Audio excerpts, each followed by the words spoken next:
Hey, how's it going guys? TechNotice here, and today I'm going to show you guys everything that is different between the iPhone 7 versus the iPhone 8. So these are the couple things that I've been noticing in the last 24 hours of owning the iPhone 8. Now the first thing is the new camera. So Apple has put a brand new 12 megapixel and 7 megapixel up front for the new iPhone 8. So we are able to record in 4K in 60 frames per second, and it makes such a big difference. So I'll hold it up for you guys here.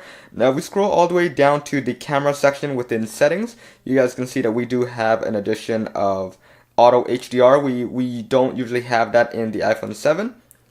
And here you guys can see the missing toggle. But the more important one is going into record video. You guys can see here that we can record in 4K at 60 frames per second, whereas this one only tops out at 30 frames. Now this makes a really big difference in the camera recording, and you guys will notice this right away when you head over to videos. So things are so much choppier after you go to 4K and you go back to 60 frames per second. It's definitely more noticeable off camera than on camera right now, but yes, you guys will see a difference there. Slow-mo is still going to top out at 240 frames per second. You're not going to get an increase in that one, but overall quality-wise, the iPhone 8 does top out. The next one is going to, alright, I was just about to drop it there, and luckily it's the iPhone 7 because this one is the glass back. But yeah, the iPhone 7 or the iPhone 8 with the glass back is a lot more heavier now. So it feels a lot more sturdy within the hand compared to the iPhone 7. Although definitely this one should take a better beating. Now the glass back now enables wireless charging. So I do have a Qi charging pad and I'll demo that in another video. But charging does feel much more smoother. I don't have to fiddle around with the toggles or the string at night. The lightning is pretty good at this point. I really hope for USB Type-C on the iPhone 8 or X. It's not going to be happening, sadly. The next one I am noticing is within Control Center. So you do have the True Tone display.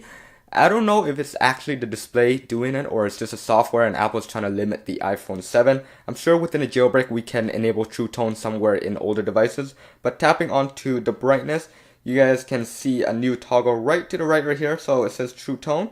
Tapping on that kind of just dims the screen a little bit.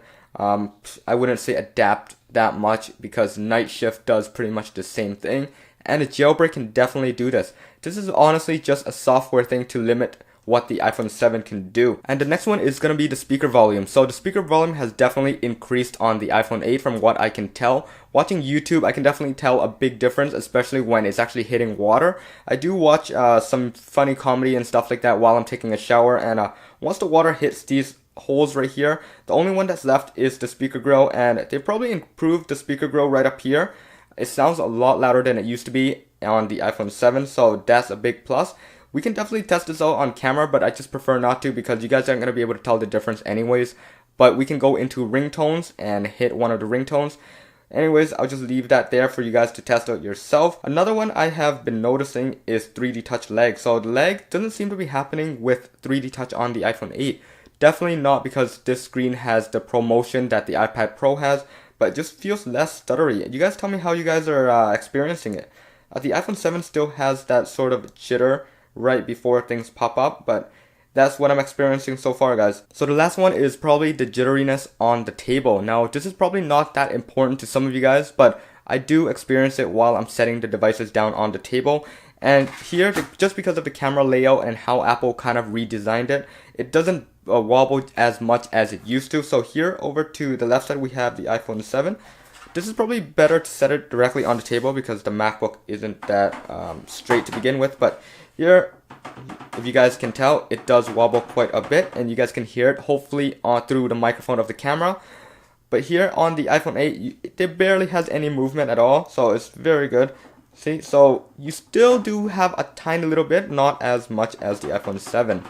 So yes, this is it for this video, guys. Hope you guys enjoyed it, and if you guys did, remember to hit that subscribe button. Follow me on Snapchat and Twitter at TechNotice. This is it. Hope you guys liked it. Peace out.